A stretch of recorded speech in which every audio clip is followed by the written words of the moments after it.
ہر دوسرے کی خدمت کر رہا ہے. اللہ جانے کون کون سی مخلوقات ہے جو نجف سے کربلا تک اس رستے میں آپ کو پیدل چلتی ہوئی نظر آتی ہے. میں نے آج 40 میں یوں لاکھوں کا ہجوم دیکھا. میں نے حسین کی زری کی طرف رو کے کہا جتنے تجھے مارنے آئے تھے آج اس سے کہیں زیادہ تیرے دروازے پہ تیری دہلیز کو چومنے کے لیے آئے. بے شک مولا ہم زائرین کے ہجوم میں گھبرا جاتے ہیں. اللہ جانے جب 61 ہجری 10 محرم کو قاتلوں کا ہجوم تھا تیری بہن یہاں سے اٹھی کیسے؟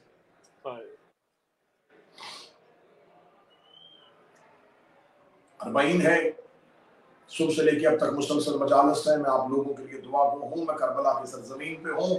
اس پاک دہلیز کی خاک شفا کی تقدس کی واسطہ دے کے سوال کرتا ہوں کہ میرا مالک حسین آپ پہ کرم رکھے. میرے بھائی انتصار کو بھی اپنے خاندان بیوی بچوں دوست احباب کے ساتھ کربلا کی زیارت نصیب فرمائے. دیکھنے والوں کو جلد از جلد کربلا بلائے, سننے والوں کو جلد از جلد کربلا بلائے. زندگی میں ایک بار کربلا ضرور آنا, آ کے دیکھنا سکتے.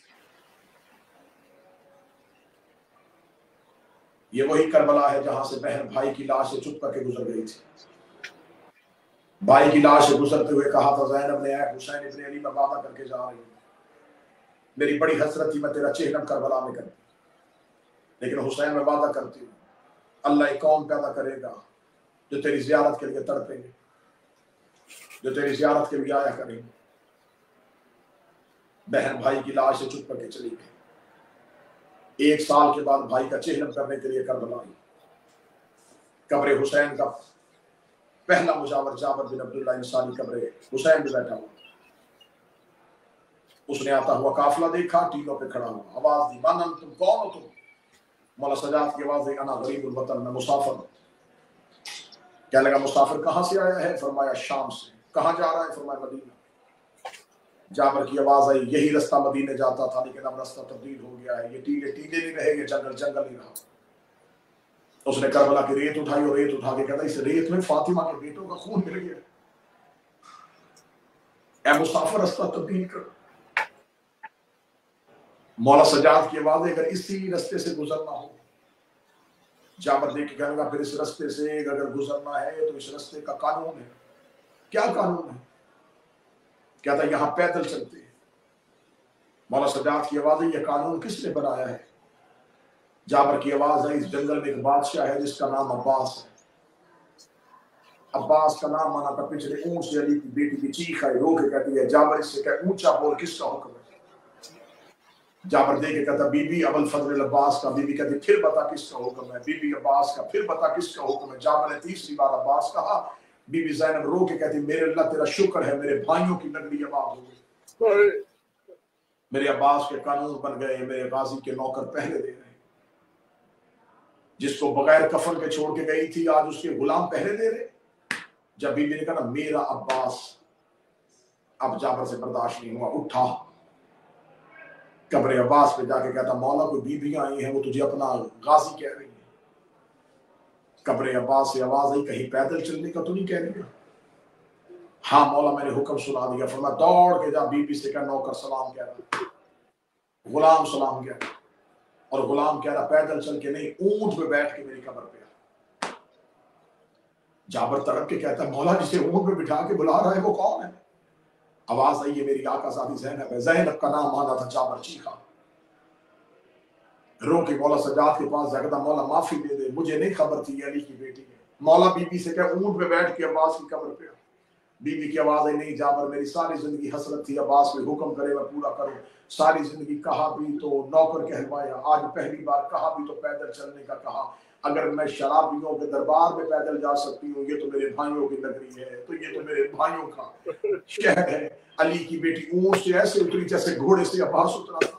پہلا کربلا میں رکھا, لاشوں نے اٹھنا شروع کیا. یہ علی کی بیٹی کا پہلا چہرم تھا. کہیں سے آواز آئی اماں سلام, کہیں سے آواز آئی پھپھی سلام, کہیں سے آواز آئی آقا زادی سلام. بی بی کسی کی قبر پہ نہیں گئی, سیدھی قبر عباس پہ آئی. روک کہتی ہے عباس آپ نے بلایا میں آ گئی, آپ نے اٹھایا میں اتر آئی. ایک بار قبر سے نکل کے پہچان میں وہی زینب ہوں.